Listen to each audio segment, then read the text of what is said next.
saya akan membahas mengenai helikopter parenting. Penggunaan istilah helikopter dalam hubungan keluarga dituliskan pertama kali dalam metafora yang muncul pada awal tahun 1969. Udah lama ya. Di sebuah buku terlaris berjudul Between Parent and Teenager yang ditulis oleh Dr. Haim Hinot. Di buku itu disebutkan kisah seorang remaja yang mengeluh, "Ibu saya melayang di atas saya seperti helikopter." Tapi belum ada istilah yang dikaitkan dengan sesuatu yang ilmiah. Lebih lanjut, Foster Cline dan Jim Fay menciptakan istilah helicopter parenting di tahun 1990. Istilah helicopter parents atau orang tua helikopter mulai digunakan di awal tahun 2000-an oleh para administrator perguruan tinggi di Amerika Serikat ketika anak-anak milenial yang lahir di tahun 1980-an mulai memasuki usia perkuliahan. Pakar demografi generasi Neil Howe menggambarkan pengasuhan helikopter sebagai gaya pengasuhan orang tua baby boomers terhadap anak milenial.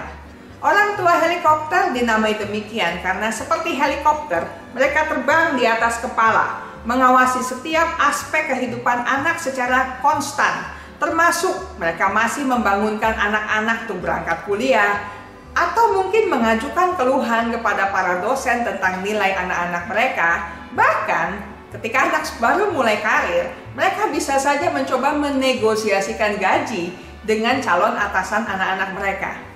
Agak mengerikan ya. Di masa bayi dan anak-anak, ya memang orang tua perlu memastikan keselamatan dan keamanan anak mereka dengan ketat. Namun ketika anak sudah beranjak dewasa, interaksi orang tua yang terus-menerus tentunya akan mengganggu kehidupan anak-anak mereka. Nah, sejak anak masih kecil, kecenderungan menjadi helicopter parents atau orang tua helikopter ini bisa terdeteksi. Yuk dicoba. Ketika anak masih balita, benarkah Anda sama sekali tidak boleh mengizinkan anak Anda jatuh, apalagi terluka?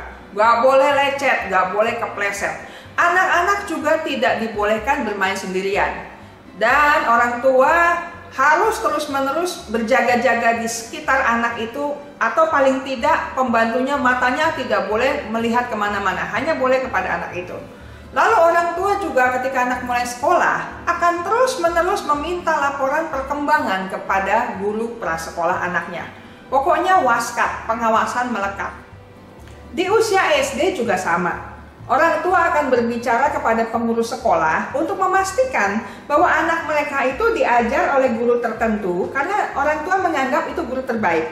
Jadi orang tuanya yang memilihkan guru untuk anaknya. Apa iya mungkin? Mestinya tidak mungkin, karena anak harus belajar bersama-sama dengan teman yang lain, bukan? Dan guru akan ditentukan oleh sekolah.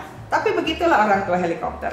Bahkan teman untuk anak juga akan diseleksi dan ditentukan oleh orang tua. Mana yang boleh, mana yang tidak boleh jadi teman.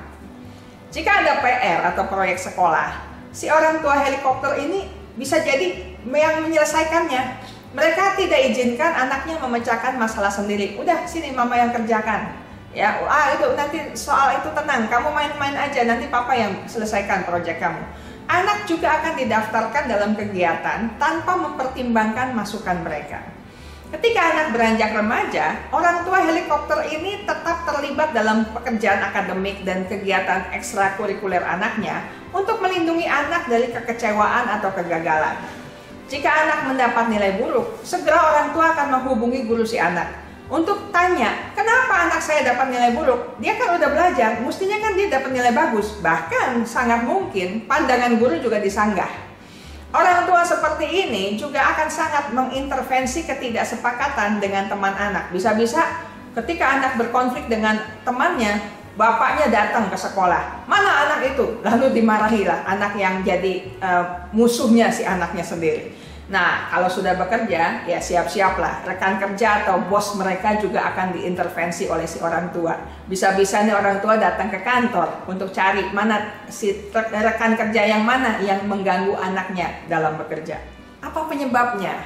Ada orang tua model seperti ini. Pola asuh helikopter memiliki berbagai penyebab. Dan kadang-kadang masalah mendalam ada pada akar gaya ini.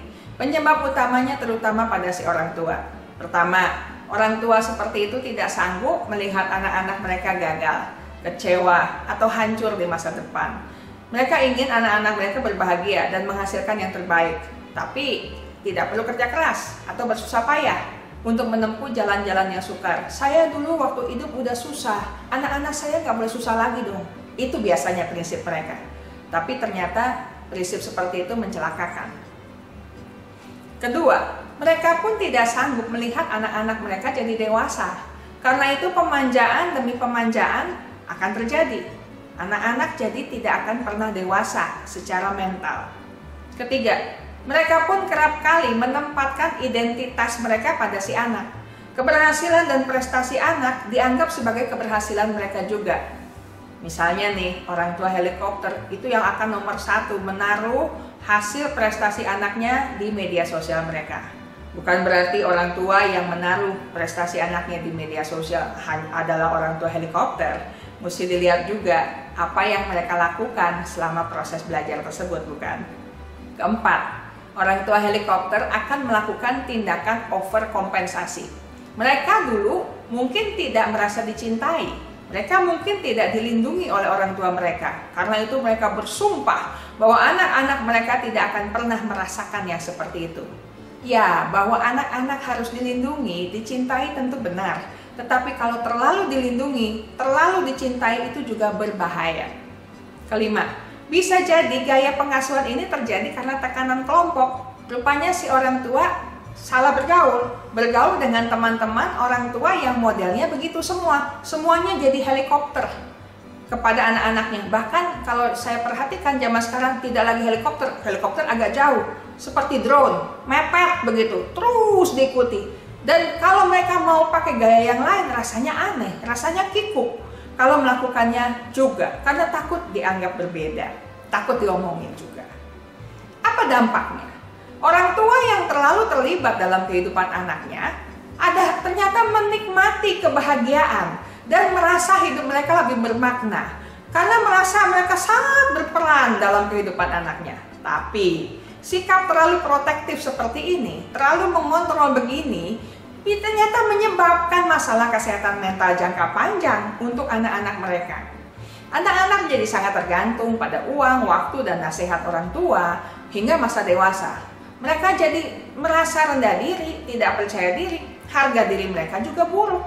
Mereka bahkan meragukan kemampuan mereka sendiri dan merasa bahwa orang tua tidak mempercayai mereka. Alhasil mereka tidak pernah menjadi diri mereka sendiri, kehilangan identitas sebagai orang dewasa. Anak-anak menjadi sulit beradaptasi dengan lingkungan dan aktivitas di luar rumahnya, termasuk di sekolah, di kantor, atau di rumah tangga ketika nanti mereka sudah berkeluarga. Toleransi frustrasi mereka juga rendah. Mereka sukar mengatur emosi dan perilaku mereka secara efektif, serta lebih sulit berteman, dan juga mengalami kesulitan untuk berjuang dalam kehidupan sehari-hari. Kebiasaan hidup enak membuat anak-anak kehilangan motivasi, kehilangan kemampuan untuk mandiri, kehilangan kemampuan memecahkan masalah, tidak pernah belajar bagaimana meresolusi konflik atau untuk mengambil keputusan. Tanpa sadar, orang tua helikopter begini ternyata melumpuhkan kemampuan anaknya untuk menjadi individu dewasa yang tangguh, yang berhasil ditempa oleh beragam situasi sulit. Mereka pun rentan mengalami kecemasan dan depresi, tidak puas dengan hidupnya, bahkan memiliki kesehatan fisik yang lebih rendah. Sebagian anak akhirnya memberontak, bermusuhan dengan orang tua, menjauhi rumah mereka yang dianggap terlalu mengekang hidup mereka. Mereka akan bertindak semaunya sendiri, berbeda jauh dari yang selama ini diajarkan kepada mereka. Mereka jadi foya-foya, mereka jadi banyak tuntutan, mereka mungkin marah-marah kepada orang tua mereka. Ketika datang mereka merepotkan, ketika jauh pun mereka menyusahkan. Ada kemungkinan mereka cenderung menjadi lebih bermusuhan juga dengan orang lain, bersikap terlalu dominan, tapi juga mudah tersinggung, kurang sabar bila berhubungan dengan teman sebayanya, atau mungkin yang lebih tua atau yang lebih muda dari mereka. Jadi apa yang semestinya dilakukan? Bapak Ibu yang menjadi orang tua, saya tahu kita semua berusaha menjadi orang tua yang terbaik buat anak-anak. Karena itu, pertama sebagai orang tua, kita secara naluriah memang ingin melindungi anak-anak kita dan menjaga mereka tetap aman. Kadang-kadang tanpa cukup menyadarinya, ini bisa membuat kita jadi orang tua helikopter. Jadi yang pertama, kuncinya adalah mengenali kapan perlu menggunakan naluri dan kapan perlu membiarkan anak-anak kita belajar merawat diri mereka sendiri. Kalau anak-anak cukup besar untuk melakukan sesuatu untuk diri mereka sendiri, biarkanlah mereka melakukan hal-hal kecil. Misalnya mengikat sepatu sendiri, membersihkan kamar sendiri, atau memilih pakaian mereka sendiri. Tidak perlu dinilai mereka benar atau salah, setidaknya hargailah usaha mereka dulu. Biarkan mereka membuat keputusan sesuai usia mereka sendiri. Misalnya memilih kegiatan ekstrakurikuler atau hobi yang mereka sukai, atau kelas apa yang mereka akan ambil, biarkan mereka yang memutuskan. Ajarkan juga mereka keterampilan hidup, keterampilan memasak, mencuci pakaian, serta latih mereka berkomunikasi dengan individu dari berbagai bidang dan profesi. Kedua, orang tua harus memantau pekerjaan anak-anak dan mencari bantuan di mana diperlukan, baik dari guru, dari tutor, atau dari konselor, dari penasehat. Mereka harus tetap mengingatkan anak-anak tentang pentingnya pendidikan, jadi tidak bisa sembrono sembarangan dalam mengikuti pelajaran. Namun, sebelum terlibat dalam situasi di sekolah, orang tua juga harus tanya pada diri sendiri, apa yang akan dipelajari atau diperoleh anak mereka ketika mereka terlibat dalam situasi tertentu. Orang tua harus baik-baik saja melihat anak-anak mereka sedikit tidak nyaman atau stres ketika belajar. Biasa aja, tenang, karena ketika Anda dulu pernah belajar pun, stres sedikit tidak apa-apa. Yang penting jangan sampai berlebihan sampai menimbulkan masalah fisik. Ketiga, ketika terjadi hambatan atau konflik, ajukan pertanyaan kepada anak. Bagaimana kamu ingin menangani ini? Apa pendapatmu tentang ini? Kemudian dorong mereka untuk mengatasinya. Melonggarkan kendali bisa sulit, tetapi adalah penting untuk menunjukkan kepada anak bahwa Anda selalu ada di sana, tanpa menyelesaikan semua masalah untuk mereka. Sediakan saja bahu untuk menangis. Dan dengarkan keluh kesah mereka. Bimbing mereka melalui berbagai situasi, tetapi terserah padanya untuk menyelesaikannya. Jadi Anda tidak perlu turun tangan, campur tangan terlalu berlebihan. Keempat, biarkan anak Anda gagal. Agak serem ya, tapi itu menolong mereka. Biarkan mereka mengambil risiko dan menanggung konsekuensi. Biarkan mereka berjuang demi membangun anak-anak yang tangguh dan percaya diri. Belajarlah untuk menerima kenyataan bahwa pekerjaan mereka tidak selalu sempurna dan mungkin tidak akan pernah sempurna. Wortel tidak akan dipotong sempurna dan sebuah nilai tidak akan selalu menjadi A. Ada kalanya B, C, A minus, B plus, tapi tetap kita hargai usaha mereka yang terbaik. Kelima, belajarlah untuk mengatakan tidak ketika dimintai bantuan yang sebenarnya bisa dikerjakan anak. Anda katakan kepadanya bahwa dia pun bisa mengerjakannya sendiri tanpa bantuan Anda. Tapi memang harus belajar tega ya. Keenam, terus berlatih mendengarkan aktif. Mendengarkan secara aktif adalah jaring pengaman yang bagus untuk orang tua helikopter, karena itu menjaga jalur komunikasi tetap terbuka, sementara Anda membiarkan anak Anda merasakan kebebasan mereka dihormati. Ketujuh, buat jurnal. Pengasuhan adalah urusan yang kompleks dan berat. Menuangkan pikiran, perasaan, ketakutan, harapan Anda di atas kertas, di dalam buku, dapat membantu Anda mengatasi kekacauan dan membawa ketenangan dan kedamaian dalam hidup Anda.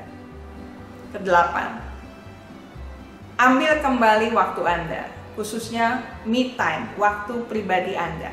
Orang tua helikopter adalah mereka yang memiliki kecenderungan dan waktu untuk mengawasi tidak hanya kehidupan akademik anak, tapi juga kehidupan sosial dan segala aspek kehidupan anaknya. Alhasil, kerepotan ini membuat orang tua tidak punya waktu buat dirinya sendiri. Dan Anda tahu, dampak dari ketiadaan me time tidak menyenangkan. Anda akan rentan stres, mudah frustrasi, mudah kecewa, mudah marah. Karena itu pertimbangkan untuk menyediakan waktu khusus bagi diri Anda sendiri. Anda perlu menjadi sehat dan segar untuk menjadi orang tua yang efektif bagi anak-anak Anda. Ingat baik-baik, kesehatan mental Anda sangat berharga. Jagalah, pertahankanlah dengan sekuat tenaga. Subscribe YouTube channel Bahas Psikologi dan share linknya supaya lebih banyak orang yang mendapatkan manfaatnya.